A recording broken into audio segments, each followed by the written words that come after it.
Can I brief you on two matters, then questions? Tapos just so that medyo organize yung pagsagot ko sa inyo, can we do it same sa questions para we don't have to go back and forth? Unahin na muna natin kay Senator Bato. Yes, okay. I'll tell you that para hindi confusing, then I'll tell you about the reports sa nangyari. So far, what the updates is regarding the attack on the Senate last night, the armed attack on the Senate. So around, let me check my phone. So tinawagan ako ni Senator Jinggoy ng around 1:27 to tell me na he doesn't think Senator Bato's in the building. Ano, sir? At after lunch, mga 1:27, tinawagan ako ni Senator Jinggoy Estrada to say, SP, wala na si Senator Bato sa Senate. So I checked and asked my Chief of Staff to ask the Sergeant at Arms for a report. So may spot report pala talaga siya. I can read it to you. Ano yung spot report? And then right before, when I came in, di ba, when I saw you guys, sinabi ko na rin, ay sorry, hindi 1:27, miss call niya pala yon. So 27 ngayon. yeah, around 1:27. so around lunchtime na ako tinawagan ni Senator Jinggoy. So okay. Yeah. So what time siya?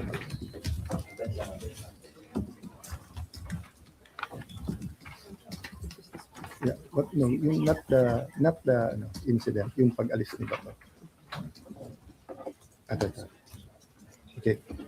Yun yung dun kasi sa attack kagabi hindi pa tapos. So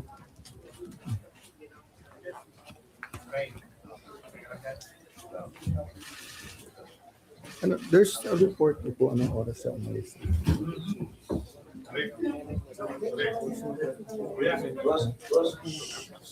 Sir, may mga camera sa likod. Nasaan yung incident? Sir, may camera sa likod.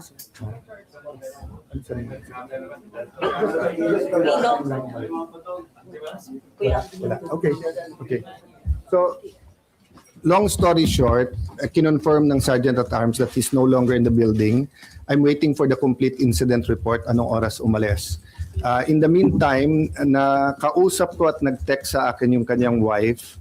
And I told her naman na I will papaabot ko sa Filipino people and sa 13 yung kanyang message. So sa 13, sabi niya, sana wag sayangin yung sakripisyo na ginawa ni Senator Bato. She hopes that we stick together. Tapos eto sabi niya sa akin, good PM sir, in behalf of my family, we would like to thank you and all the other senators for all the support you have done for my husband. At the same time, I'd also like to ask for forgiveness for all the confusion and havoc it has created in the Senate. It is for this reason, I am sure that Ronald made his, in quotation mark, escape. He told me habang tumatagal kasi siya dyan sa loob ay mas nadadamay pa kayo. Alam naming hindi lulusubin ng NBI at CIDG and police o sino pang mga militar ang Senate kung wala siya sa loob. Kaya kahit na gaano siya ka-safe dyan, mas nangibabaw pa rin para sa kanya ang safety ng lahat. Nung umalis ako ng Senate 9 PM para umuwi kami sa bahay, last namin na pag-usapan, dyan muna siya mag-stay put. Dyan, yung stay put lang raw siya dyan sa loob kasi safer for him. Total may 72 hours TRO. Nagulat at natakot na lang kami for his safety nung narinig namin na sa labas na siya. Wala sa plano but knowing him, I am sure he took the opportunity nung nagkaguluhan at nagkaputukan na. Pasensya na po sir, mahaba message ko, etc. I really do want to thank you and ask for your forgiveness and understandings.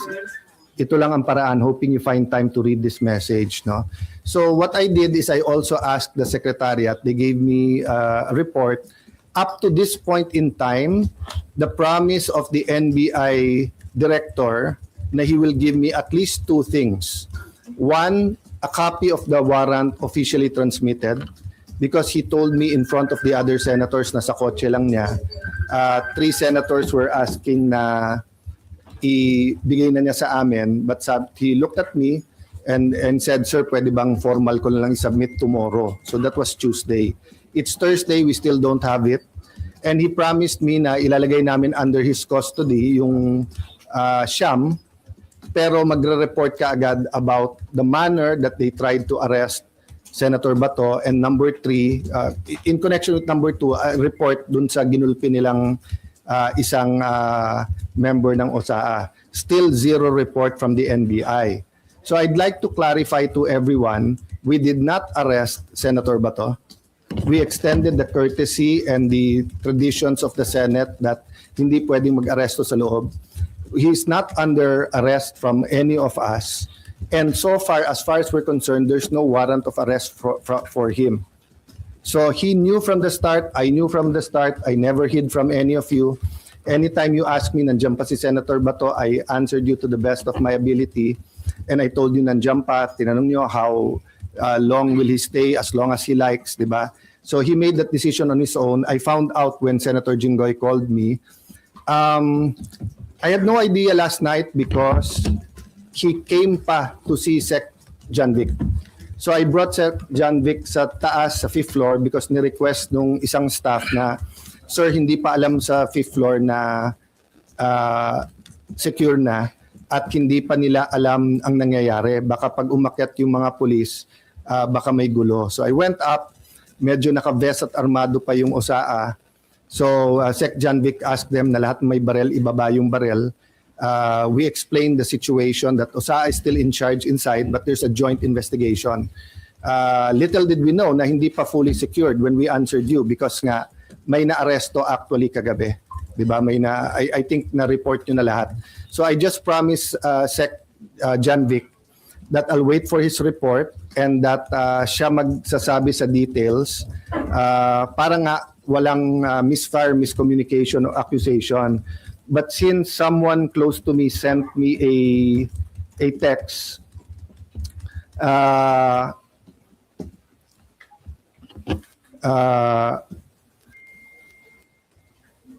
kasi meron nag-send sa akin ito. PNP confirms Browner's statement that 30 shots were fired. All of them came from the Senate, from Cayetano security guard. So first of all, I don't have a security guard. If they're talking about the blue guard, wala akong kasamang security guard. If they talking about my security, they're also from the PNP. I double-check before going here. Walang nagpaputok sa kanila. Okay? So anyway, make a long story short, ito po ang text ni Sen John Vic. The count was 27 from inside the Senate and 5 from the other side. No? So my point is, nag-verbal warning sila. Tigil nyo yan, whatever the words were used. Sino, sir? Sorry, yung OSAA, nag-verbal warning. Hindi tumigil yung kabilang side from trying to get into the Senate. So nagpaputok sila in the air. Ang problema, nagpaputok pabalik. So eto, whoever the perpetrators was, di ba? Kasi nga, last night, bago umalis si Sec Remulla, sabi niya, so far they saw 1 bullet. So syempre, nakita ko yung mukha ng OSAA, that's not possible. So someone showed me the video and Mayan nga told me may live nga, di ba? So sinabi ko lang na, Sec, can you allow the OSAA to go inside the kabilang building para may sarili namin investigation? I haven't really had time to look at all the details pa, and I promised si Sec. So the count was 27 from outside, from inside, no? 27 from inside. 27 from OSAA? 27 from OSAA, sir? Yes, na count nung putok. From OSAA, Yes. 5 from the Calabang. Yes. Kasi ang warning shot, itutuloy-tuloy mo yon until nga, kaya mo wina-warning, ayaw mo magkabarilan, di ba? So kailangan umalis. Okay. But instead na umalis, nagputok pabalik. So I won't defend or say much more, yun lang. But eto, kararating lang sa akin yung text ni Sec Remulla. NBI had no warrant to serve. They were requested by GM Wick to secure the Senate building at 5 p.m. They arrived at 6:15, 21 arrived. They were deployed on each floor to secure GSIS. Agent Francisco sitting down on the second floor bridgeway with the white guard when his attention was called by Osa Aplaska. Sino ka? Sabi Aplaska. Francisco stood up with AR-15 at the sideways sling. Aplaska fired a warning shot. Francisco pulled the trigger. As well pointed, Osa eventually discharged 27 rounds of 9mm and 40 SW. Francisco discharged 5 rounds. He immediately fled the scene. Sir, can So- we get that? Sir, pwede kami humingi ng copy. Read out para Yes, ano, yes. okay. So, yun lang muna so far kasi yun palang binigay niyo sa akin. But let me emphasize this, ha. NBI continually told us na wala silang dinideploy sa Senate. Completely. I think pati sa higher ups nila, yun ang sinabi nila. I haven't had the time to watch the news or to compare who said what, no. So kayo na ang mag-compare who is saying what, di ba? But time after time, in fact, Senator Loren got a text when we were having the caucus na sabi ni NBI director, hindi daw niya sinabi na pinayagan sila ni Senator Soto. All the senators na kasama ko doon, napakarami, all said he didn't only say it once, he said it 3 times. So, we can get to the truth if people tell the truth. Diba? But if the NBI is not going to be,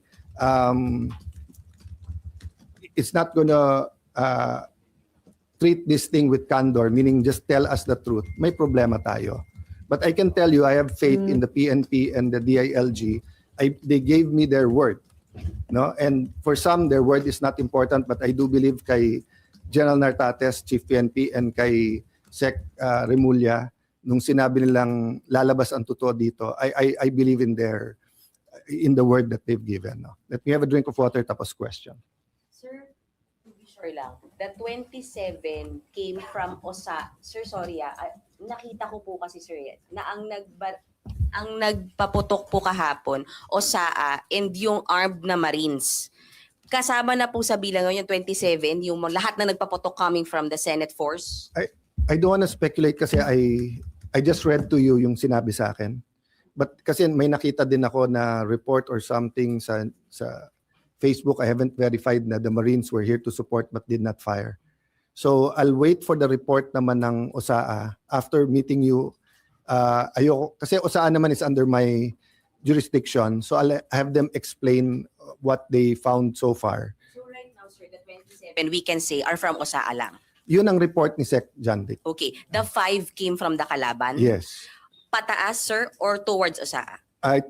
Yun ang hindi ko masagot. Okay. May Sir. isang bullet daw, may isang bullet daw sa taas. And then the rest?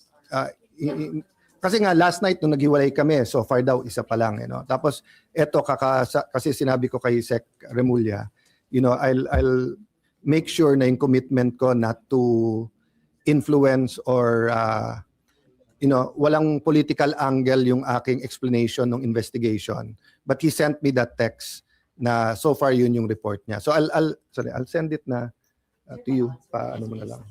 Sir, wala kang sinabi si Jaya Clark kung nasaan yung NBI, kung nasa GSIS side o nandito sa Senate.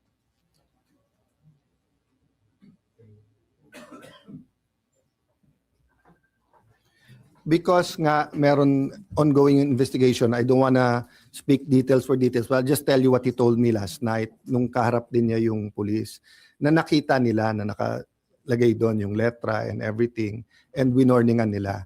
But if I tell you more details than that, pati people will already think or speculate. So I'd rather tapusin nila.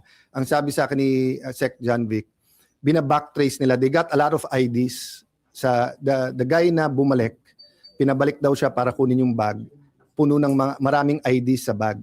So they got his fingerprints, bina-backtrace niya. When I left, they were bringing him to Pasay for inquest. So I haven't gotten the report. Unfortunately, pinauwi namin lahat ng lawyers kasi nung sinabing clear na, nakiusap din yung mga police so that their work is easier, paalisin na. But can I just mention this, guys, di ba?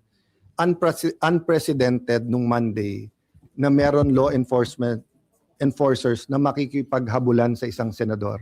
Unprecedented yan. That never happened in the Philippines. Secondly, taking away coup d'etats, di ba? First time then, in my view na may ganun armed attack. And hindi sila tumakbo They were somehow holding their ground. All of you were here, di ba? So there's a speculation na gobyerno yun, there's speculation, may nagsasabi, kami daw ni Bato nagplano, or kanina tinanong nyo, legitimate question yung tanong nyo, diversionary. If it was a diversionary tactic, it was crazy. Why? When you did that, lalong dumami yung tao dito lalong dumami yung police.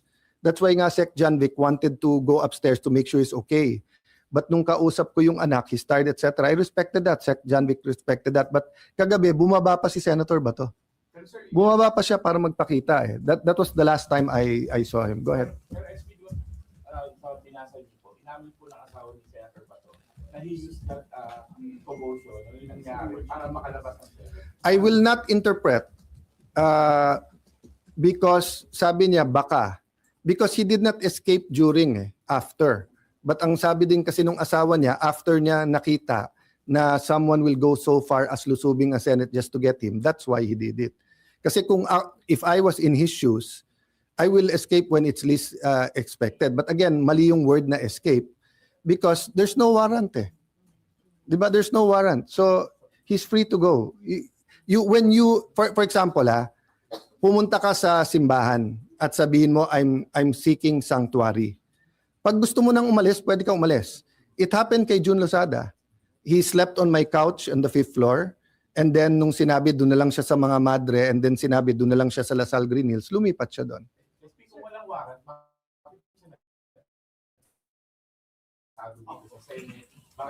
Because sinabol siya ng mga NBI na walang warrant. So I'm not saying as a fact walang warrant. Excuse me. I'm saying they did not present the warrant to us. And I'm waiting for it. They did not give us. If they gave me the warrant, my advice could have been different. So same. Kayo nag-seek sanctuary dito. Sabi niyo, sir, media kami, inaaresto kami, wala namang warrant. I talked to the police. Ba't niyo hinahabol? Wala, sir. Or may warrant. Nasaan ang warrant? Wala. Sabihin ko, dito muna kayo sa Senate. 3 days later, wala pa rin yung warrant. Sabihin mo, boss, gusto ko nang umuwi. Umuwi ka na. Diba? So that's the reality. Is it the best? I want him to attend each and every session. I want him to be there. I told him last night, Sen Bato, sana you can attend the impeachment. It's his constitutional duty. Last follow-up then. Do you still consider it as an attack when you mentioned kahit marami na ito na una pong nagpaputok ng warning shot yung POSAA, hindi yung sabi lang. Okay. Kung tututukan kita ng baril, papasukin ko bahay mo na may baril ako. Nag-warning shot ka, pinutukan kita pabalik. Is it not an attack? Sorry but I don't think there's any question. The Senate is under attack, was under attack. All of you, your lives were in danger last night. So I know it's your job to ask a question, but you will tell me, pagka may nagpaputok na warning, hindi under attack yon? My God.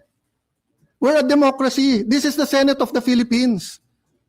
Please naman. Di ba? Yeah. What do you think happens when there's no democracy? Who's the first casualty? The media. Wala nang media kapag wala. Di ba? Pag sinabing kami muna nagpaputok, umatras sila, or security guard ng GSIS yun, di sabihin nyo baka ito ay gawa-gawa lang, baka ito ay drama. Pero nagko-focus kami dito, hinihintay namin articles of impeachment. Nakita nyo naman lahat ng pangyayari. Napakagaling ko naman mag-orchestrate ng lahat na yan. Kaya kong papuntahin dito mga armadong grupo. You know my history. I've been in government since 1992. Do you have any history of doing that? O sa Taguig, have we done anything like that ever? No, so excuse me, I mean, I'm not taking offense at the question, but you know, if you have any doubt, you're doubting our democracy. You're not doubting my statements. Ko lang, sir. Yung kalaban po, pwede na natin sabihin na, sir, sinabi kasi ni Senate Sec. Dong Mendoza right after the shots were fired last night, na perceived NBI. Are you ready to say that na perceived NBI yung kalaban? Nasabi naman ni Sec. Dong yon. At sabi ko sa kanya, I don't blame you for giving them the information on the ground. And Mayan, you ask the right questions. Tama yung direction nyo, etc. But I'll be very fair. When the president called to check how we are, and when the president said, It's not government. It's not the AFP. It's not the PNP. It's not the NBI. I'm, of course, he's the president. I'll give him the benefit of the doubt. I'll assume.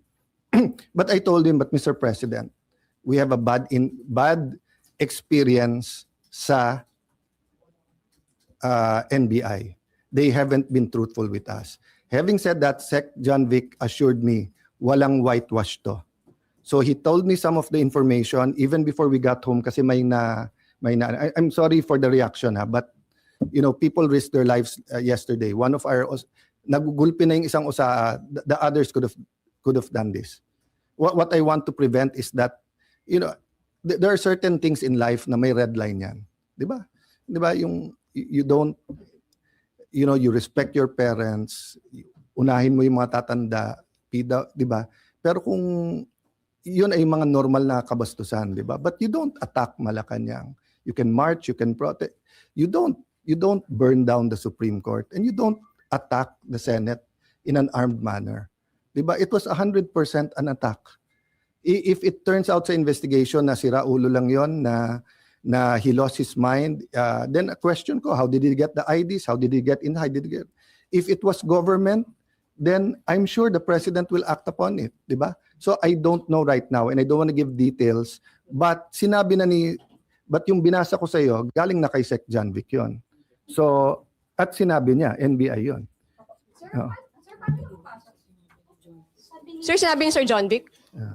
Yeah, NBI? So, see, my staff was just pointing out that there's still difference between yung sinasabi ng PNP or ni Sec John Vic at yung sinasabi ng USAA. That's normal in the investigations. That's why sabi namin, mag-joint investigation tayo. So far, I do not have a reason to not believe Sec John Vic. Why? First, nung nakita yung bag at sinabing pag nabalikan yan, mahuhuli natin or paamoy natin sa aso kung may barel, he didn't have to tell me that. But he did at may nahuli. Okay. Secondly, lahat ng request niya, pinagbigyan ko. Umikot yung mga police, disarm yung iba natin tao dito. Yung hiningi niya na i-sweep yung floor by floor. Yung hiningi niya na i-secure yung CCTV. Lahat ng mga hiningi ko sa kanya pabalik. CCTV nung kabila, nung GSIS, ibigay sa atin. Yung before he left, sabi ko, sir, step by step, keep us informed. So, but that's the problem nga, di ba? So, I'm hoping magkatugma lahat. So, sa report natin, ano yung...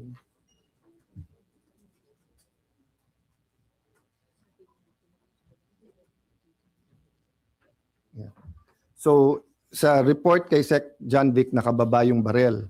Sa report sa atin, the Sergeant of Arms asked the individuals to identify themselves. Sino yan? A loud male voice from outside answered NBI.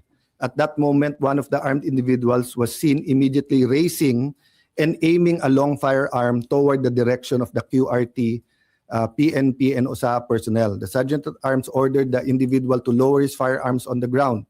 The individual failed to comply, instead assumed a tactical position, prompting the Sergeant at Arms to fire warning shots, after which the exchange of gunfire followed. The exchange lasted approximately 3 minutes. So siguro you could see why I was upset. Because yung Sergeant of Arms, hindi ako naglagay niyan ha. I wasn't Senate President before this. I forget now kung si Senator Cheese or Senator Subiri, no? But he's a respected general, okay? And you don't get to be a respected general by being a cowboy or gang-ho na hindi ko lang gusto mukha mo, paputok na, di ba? So when he reported that, may assumption of regularity. But I told Sec John Vic, if you want anyone to excuse themselves from the investigation because they themselves investigation, ako, kung gusto niyo ako imbestigahan, I will excuse myself from the investigation. So ganun kami ka-open para malaman nga natin. Because nga, you know, when you get used to something, it becomes regular. So because we got used to may nag-hold up sa mga kantong madidilim, parang pag news, sige news pero okay lang. So you remember the first time na may na-rape na 2-year-old or 3-year-old, how outraged everyone is? People are still outraged, but when people realize that Shabu does that to the mind, di ba? Parang nagiging normal sa iba eh, which we cannot allow to happen. So whether it's a heinous crime or an attack on the Senate, we cannot allow that to become the new normal. No, that's why until this point, di ba? I've been totally logical reason. But you know, to say na kami pa umatake doon and everything, I could have, if Senator Bato and I wanted to plan him going out, it's very simple. Sumakay siya sa kotse ko and I'll bring him out. Why? Hindi naman siya under arrest eh. Di ba? So I do not know why he did it that way. I haven't talked to him. Di ba? But what I know is that he's not under arrest and hindi pa pinapakita hanggang sa amin ngayon ng NBI. But I do believe the President that he did not send anyone here to enforce that warrant. So ang question ko nga is why were they here? And pag ikaw ay nakita na at sinigawan, even assuming tama, nakababa yung barel, nagpaputok ka sa taas, warning shot, what do you do? Don't you show your badge and put up your hands and leave? Bakit siya nagpaputok pabalik? Knowing this is the Senate. So, for me, you know, we really have to know the truth. And by the way, that's why the last statement I told Secretary John Vic and Chief PNP Nartates before they left is that please use all your powers in intelligence, in peacekeeping, etc., to make sure no untoward incident sa impeachment. Nung una nga, parang ang reaction, akala nila I was talking about government. No, sabi ko, I'm asking for your help, your expertise. Tell me what we need to do because nga, this simply cannot happen. You know, if that happens, people are going to just keep pointing fingers. Sasabihin nung itim, gawa nung puti. Sabi nung puti, gawa nung itim. Sabi nung pula, gawa ng blue. Hindi tayo matatapos dyan. But I believe they're using forensic science to, the fingerprints, the CCTVs and everything to get there. Sir, paano nakapasok yung armed men? Sorry? Mawawala na po ba yung protected custody ni Senator Bato after nangyari? Well, you're under protection while you're under our custody. Diba? So, for example, yung kay Jun Losada, it was a different situation, but he was still under the protection because nagpaalam siya. Nalilipat kami ng Green Hills. So, I will still insist on his rights. Diba? So, meaning if he'll be arrested now, I'll go to him and I'll just ask sino nag-aaresto, do you have a warrant? And if they say it's a foreign warrant, I will ask them, pwede bang sa korte natin dalhin to, hindi sa Hague? Pwede ba siyang, di ba? So do that. But pag nandito sa building, syempre, I have to look muna ano yung warrant at alam nyo na yung stand ko. So in that sense, parang siya nag-voluntary umalis sa protective custody ng same example ko sa inyo kanina, di ba? If the media comes, may naghahabol sa inyo, hindi nyo sure kung police, hindi, wala namang warrant, pero yung tingin nyo wala na yung threat, gusto nyo na umuwi, pwede naman. Sir, paano nakapasok yung armed men? I don't, as of this time, I don't know. Yeah, as of this time. Don't. Sir, also, on Bato, Kasi yung nahuli, inutusan daw siya to retrieve the tactical bag. So that means, the tactical bag. So that means they were already inside. Oh, kasi medyo nagpipilit akong lumabas sa office nung nangyari. Pero ayaw ng mga security. And they said hindi talaga secured dito. And Secretary John Vic told you NBI. Yun ang request niya, Secretary John.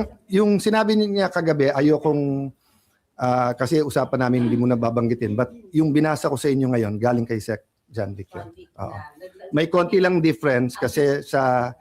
by the way, hindi ibig sabihin galing kay Sec John Vic, sinabi niya. Ibig sabihin yung investigation nila, nakababa yung barel. As of yung atin, nag-tactical position sila. yung Yung kalaban. kalaban. Sa Oo. nagpakilala ng NBI. Yes. I'll give that part then and yung part na sinabi ko. I don't know. Pero SP, dahil umalis siya dito, wala na siya sa protective custody. Yes. ng Senado? Yes. Voluntary siyang umalis. What we're protecting actually is the sanctity of the Senate, hindi siya. Like any other citizen, he has his rights. As a person, as Alan Cayetano, as a lawyer, I'll protect his right kahit saan siya. As Senate President, I'm protecting the integrity ng Senate. Na kung mag-aaresto ka dito, dapat legitimate, dapat coordinated, at kung wala ng legal remedy, we'll allow you, but better, we'll convince him to surrender. So now he's on his own?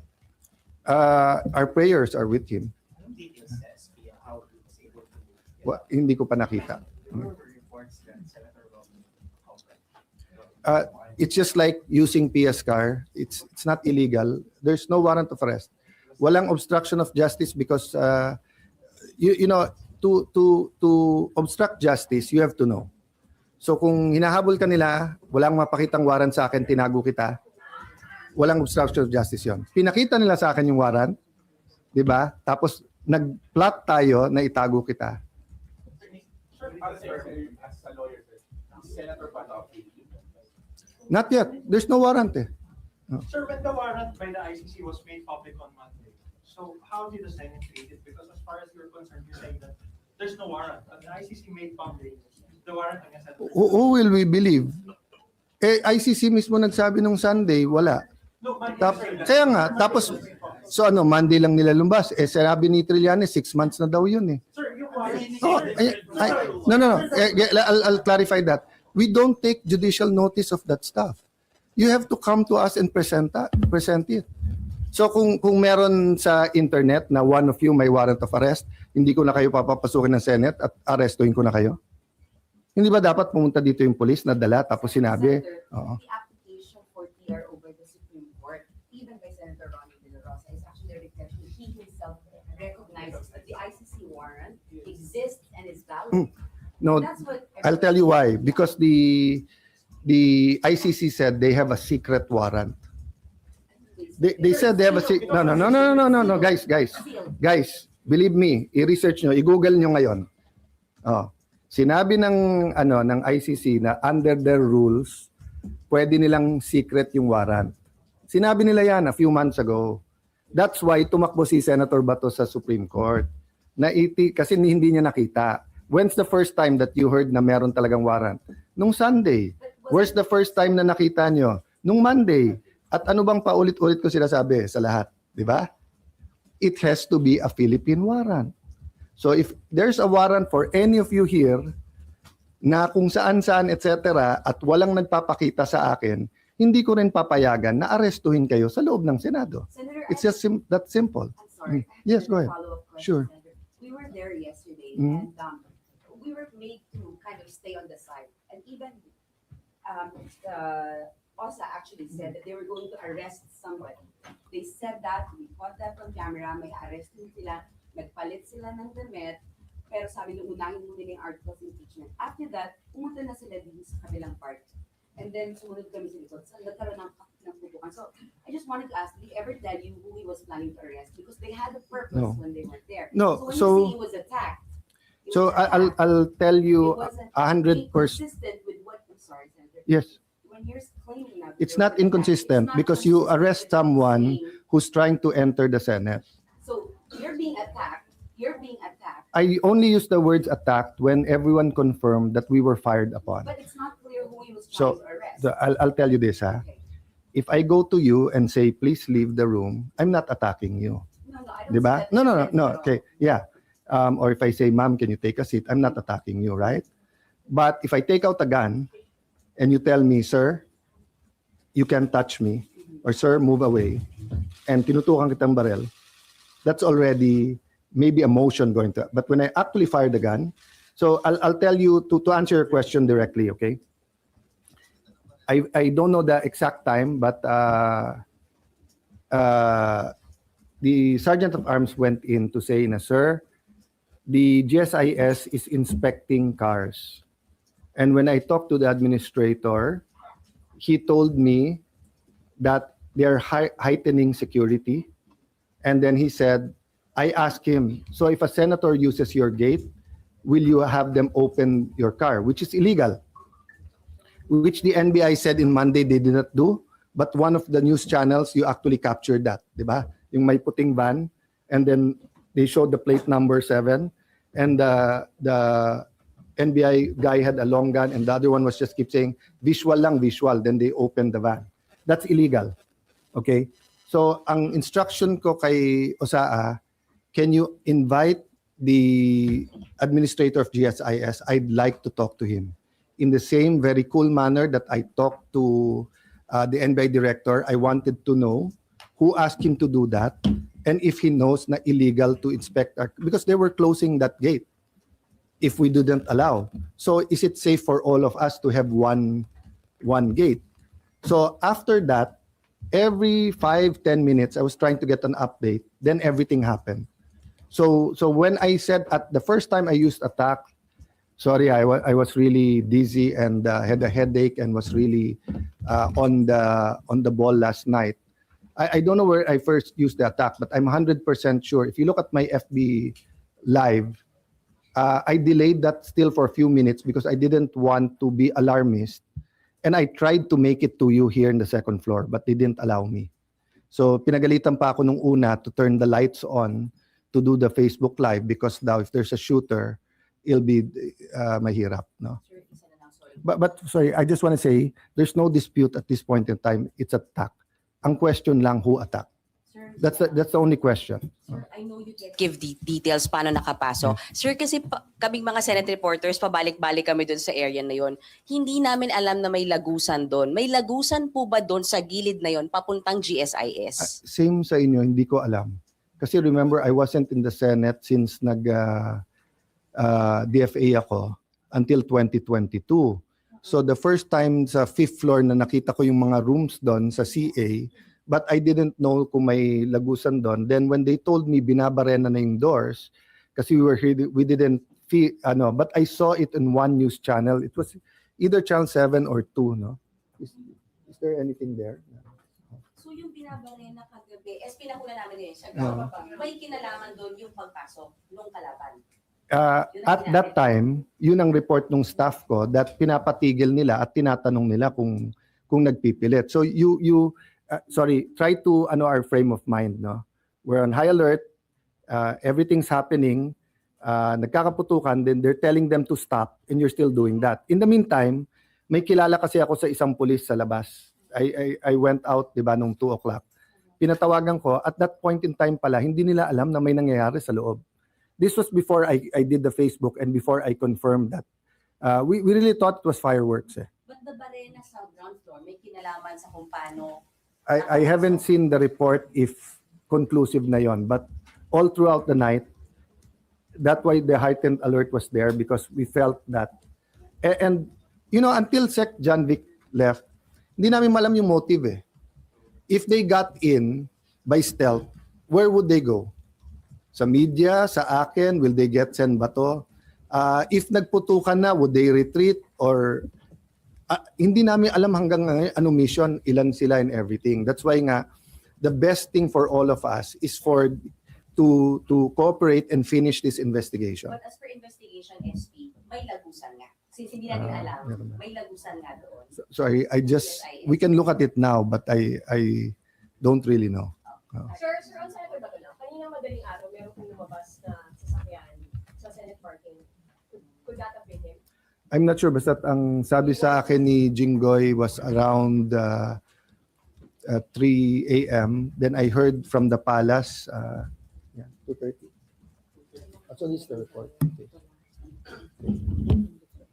On May 14, 2026, at around 2:30, the Communications Center reported to the Sergeant at Arms that Senator Bato, together with Senator Padilla, had left the Senate premises. Upon receiving the report, the Sergeant at Arms with Sec Mendoza proceeded to verify the information, etc., etc. But as I said, no, from report sa akin, but yeah, so I got that, I got information, so some of the news, so you kanina, pinakyat ko siya kasi sabi ko, baka nag-Burger King lang, bumalik, or you never know talaga eh. And sabi nga, sir, confirmed wala ako. So sabi ko, then give me your earlier report. But I told them not to worry about it because, sabi ko nga sa kanila, I would have rather he stay. I would rather but it's his call. And I told the USA and the Sec, you didn't do anything illegal. You had no legal authority to stop him. So the OSA is confirming na kasama ni Senator Bato? No, yung sinabi lang they left. Hindi sinabing together or whatever. I haven't asked. I haven't talked to, I just read it to you. Yeah. Together with No, I'm just saying ito, together with Senator Padilla. So I don't know if they left together or they both left. I'm just reading to you. I don't know. I haven't asked. I haven't talked to Senator Padilla. But if they did, there's nothing illegal with it. Sila talaga magkasama sa taas. Pero definitely, OSA is confirming 2:30 umalis. Yeah, around and about. Sir, you have CCTVs everywhere. Did you not bother to check whether they? There's nothing illegal eh. Unlike the former majority that keeps looking at every single detail sa CCTV, we're focused on the attack on the Senate. I would have rather Senator Bato stay here because I want him in the impeachment, but it's his choice. Diba? He was not under any obligation to tell me there's no warrant that was presented to me. If the NBI showed me the warrant, then I would have talked to Senator Bato. They did not. They had, it's Thursday. They did not submit it. There's something going on with the NBI. Sir, but since you're in your Facebook Live, you alluded to a certain deal that you had. So Deal with, sorry. you did not specify, but there was a deal, and you said that you're going to protect Senator Bato. There will be no arrest. So what deal were you referring? There's no deal. When we spoke with the NBI director, sinabi niya, now that I know that yun ang stand, as soon as we heard sa session hall, we will respect. At ang sinabi ko sa kanya, sir, meron kang mga boss. May DOJ, may kabinete, may ES, may presidente. Get instructions from them before you promise me anything. Yung sinabi, if I use the word deal, what I said is we had an agreement. Number one, he'll send a letter with the impeachment, with the warrant of arrest from the ICC. Number two, he will conduct an investigation impartially on the 9 that tried to arrest Senator Bato and on the people who beat up yung OSAA. And then he asked, and that was the controversial one that I had to consult, na under his custody muna yung siyam na contempt, yun lang. Sir, how about kahapon po? Ano po na pag-usapan? Yeah, until now they haven't given us a report. Until now, NBI hasn't given us anything except headaches. Sir, how about kahapon po? Ano po na pag-usapan ng majority with Secretary Rivera sa loob po tungkol po sa security purposes? Ano kasi, it was, how do I put it? It was one of like that action movies. Things just happen so fast. So he was there, kalma kayo, what's happening, what happened, nandito, can we let the police in? Ganyan. Then afterwards nga, he said the president wants to talk to the SP. Ni-report ko na sa iyo kung ano yung mga assurances. Then as it wound down, yun nga, he asked na pwede bang paalisin na yung mga staff, pwede ba yung mga senador mahuli because we want to assure your safety. We thank him kasi sa dami ng tinawagan, siya yung nag-respond kaagad.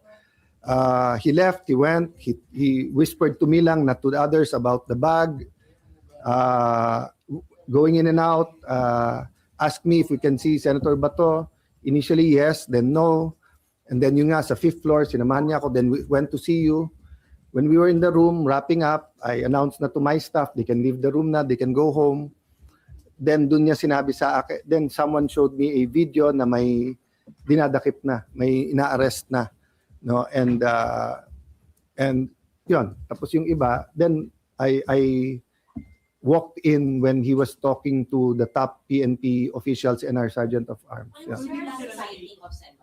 So, sorry. So before I went to see the generals, bumaba bigla si Senator Bato. He's very fresh.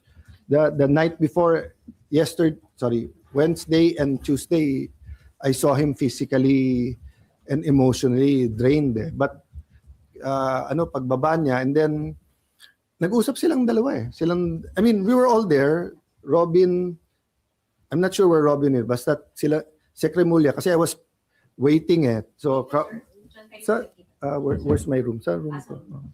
Midnight? Last sighting of Before midnight, kasi mga 11:45 umis na ako. Siguro mga 10 p.m.? 11? 10? Senator? No, I left kasi mga 11:45 na Yeah, mga 11 time. Sir, hindi po ang NBI ng kopya ng lahat ng nangyari na video. Ay, yung hindi Hilig nila humingi, ayaw nila mag-cooperate. 'Di ba? Ang nag-iimbestiga nito, inutusan na ng presidente ang PNP at ang DILG. 'Di ba? What's the motive ng NBI? Pero are you They are part of the investigation. How will they investigate themselves? May kopya na ang PNP at saka ang SILG eh. So if they want to share that with the NBI, call nila yon. Call nila yon. We were completely transparent. Yes, ma'am. Oh, no, Senator, I just wanted to ask, because, you assumed speakership on Monday, right? A lot happened since. I mean, even. I have to be honest. At Yeah, 6, it was controversial. between 5:30 and 6 o'clock yesterday, when they told me nag-adjourn yung session, I took a deep breath and I said, I lasted 3 days, Okay. So, not knowing that the rest a of lot the that night will happened. be Yesterday was the scene of the most violent incident in recent Philippine Senate. in the history. Senate. This is Yeah. supposed to be a place of civility, and it became a battleground. Hmm. And there's a lot